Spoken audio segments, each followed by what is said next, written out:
Good morning. Good morning. We're here from Northside Montreal. So Northside develops natural language understanding technology, and we will present verbal access. So this is Christian Hogan that will give you a hands-on demo of verbal access, and I'm Eugene Joseph, the CEO of the company. So verbal access is an intelligent interface to financial services. So by an intelligent interface, it means that it tries to understand the user's intent. People speak or text or type verbal access in the same way that they would speak or text chat with a telephone banker or with a claim agent in an insurance company. So the benefits of verbal access are, you can kind of imagine what happens when you introduce software that can do some of the functions of people. It increases profitability because financial institutions can handle a larger volume of calls with fewer people. Verbal access deflects calls from live agents. Secondly, it increases sales because as you speak to verbal access, it builds context and it's aware of your concerns and financial objectives. So it is able to suggest products that may be beneficial to you. And of course, it decreases satisfaction because people don't have to wait on the line for the next available agent. Verbal access is always available and can answer questions. From the point of view of a customer, it's available anywhere, anytime. So you can do a lot of work while you're stuck in traffic or when you're walking. You can, for example, take care of your payments, as Christian is going to show you. And there's a lot of personalization, and people are more and more interested, and financial institutions are more and more interested in personalization and being able to offer financial services that cater to a person's particular interests. So Christian will also show that. So okay, I'm going to start off by showing you how easy it is to use verbal access.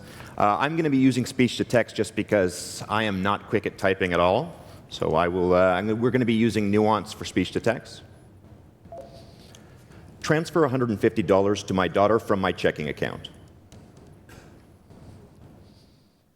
Please confirm that you want to transfer $150 from the checking account to Ashley. That is correct.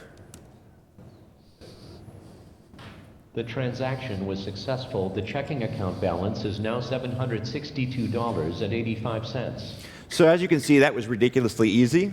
But I'm an experienced user. Now, the main problem that people have with apps or websites is that if, for example, you run into trouble, there's not an easy way to get a response and to understand. Now, here I already had the payee, but if I didn't, I could have asked, how do I add a payee?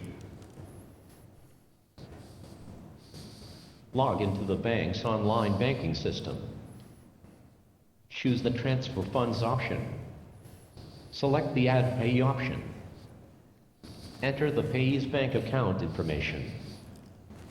Confirm the payee's information. Now, this information is coming from our demo corpus, but we can use any corpus to answer these questions. So if, for example, you wanted to add verbal access to your existing site or app, it could use your corpus and the information that you use for your reps to answer these questions. Now, the real benefit comes in when we ask a question that isn't as easy and as well-formed as the one I just did. So if, for example, I ask a bad question because I don't know what I'm asking about, we can still take a stab at it. For example, how would I add stuff?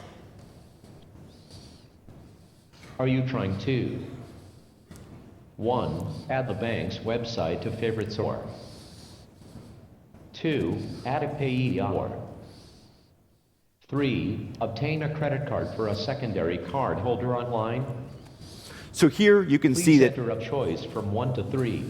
Here you can see that our confidence was low. So what we've done is we've offered things that are related.